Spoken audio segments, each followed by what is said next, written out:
প্রজাতন্ত্রী বাংলাদেশ গণতান্ত্রিক দেশ, সেখানকার মানুষ ভোট দিয়ে সরকার ঠিক করেন, পছন্দ না হলে তারা আন্দোলন করেন, আমরাও করি। তা সরকার বদল করার অধিকার দায়িত্ব তাদের আছে, সেটা চলছে তাদের আন্তরিক ব্যাপার। কিন্তু যেহেতু আমাদের পড়শি দেশ, ওখানে রাজনীতিক যদি অস্থিরতা হয় আমাদের উপর তার চাপ পড়ে। বিশেষ করে গত 50-60 বছরের বা স্বাধীনতার পর থেকে 75 বছর দেখি আমরা, ইতিহাস বলছে বাংলাদেশে যে কোনো বিষয় নিয়ে আন্দোলন হোক, অশান্তি হোক, প্রথম ওখানকার সংখ্যালঘু হিন্দুদের উপরে আঘাত আসে। তাদের জমি বাড়ি সম্পত্তি, তাদের মা বোনের সম্মান নিয়ে টানাটানি হয়। এবারেও শুরু হয়ে গেছে, এবারে ব্যতিক্রম হয়নি। হিন্দু মন্দির ভাঙা হচ্ছে, মহিলাদের অত্যাচার করা হচ্ছে, হিন্দু নেতাকে হত্যা করা হয়েছে, হিন্দু সম্পত্তি নষ্ট করা হচ্ছে। আমরা আশা করব ওখানকার সেনা হাতে ক্ষমতা নিয়েছে, তারা আইন শৃঙ্খলা রক্ষা করবেন। ওখানকার হিন্দু সমাজ ভয়ের মধ্যে আছে। আমার সঙ্গে বহু লোকের কথা হয়েছে যারা পরিচিত আসেন, তারা ঘর বাড়ি বন্ধ করে আছেন, কিন্তু কখন কী হবে কেউ জানে না।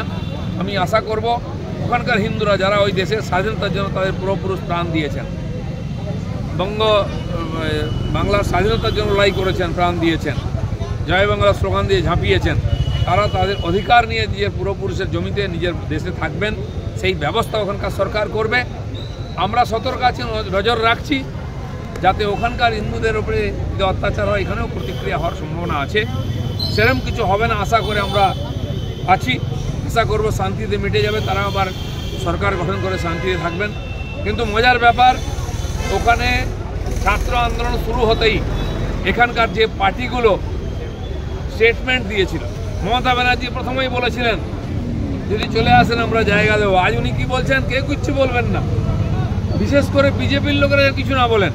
আপনার পৈতৃক অধিকার আছে, গণতন্ত্রটা আপনার একার জন্য, আপনি সব কিছু বলতে পারেন মুখে যা আসেন, আমরা বলতে পারি না।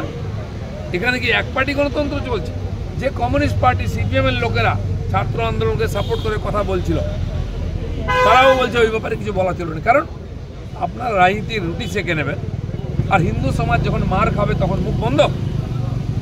আমরা দেখেছি যখন সিএ পারিত হয়েছে, নাগরিকত্ব সংশোধনী বিল, তখন পশ্চিমবাংলার গ্রামে গঞ্জে রাস্তাঘাটে হাইওয়ে রেল লাইনে আগুন জ্বলেছে, ট্রেন বাস পোড়ানো হয়েছে, রেল স্টেশন পুড়িয়ে দেওয়া হয়েছে, রেল লাইন উপড়ে ফেলা হয়েছে। মমতা ব্যানার্জি চুপ ছিলেন, কারণ তার ভোটাররা, তার নেতারা, সেই রোহিঙ্গারা, অনুপ্রবেশকারীরা এখানে লুঙ্গি পরে দাপিয়ে বেরিয়েছে, খুন খারাপি করেছে, আগুন জ্বালিয়েছে। তখন তিনি চুপ ছিলেন। 3 দিন আগুন জ্বলেছে, তখন মন্দির পোড়ানো হয়েছে, বিজেপির অফিস পোড়ানো হয়েছে, আর রাস্তাঘাটে লোককে মারপিট ও সম্পত্তি নষ্ট করা হয়েছে 600 কোটি টাকা। কিছু বলেননি। আমরা চাইব তিনি তার এই রাজ্যের সীমাকে সুরক্ষিত করুন পুলিশকে দিয়ে, কেবল বিএসএফ এর উপর ছেড়ে দিয়ে কাটমানি নিয়ে অনুপ্রবেশকারী ঢোকাবেন, গরু পাচার করবেন, সোনা পাচার করবেন, সেগুলো বন্ধ হওয়ার দরকার আছে। তাহলে এখানকার হিন্দু সমাজও তার রিয়েকশন দেবে। বিধানসভায় বিরোধী দল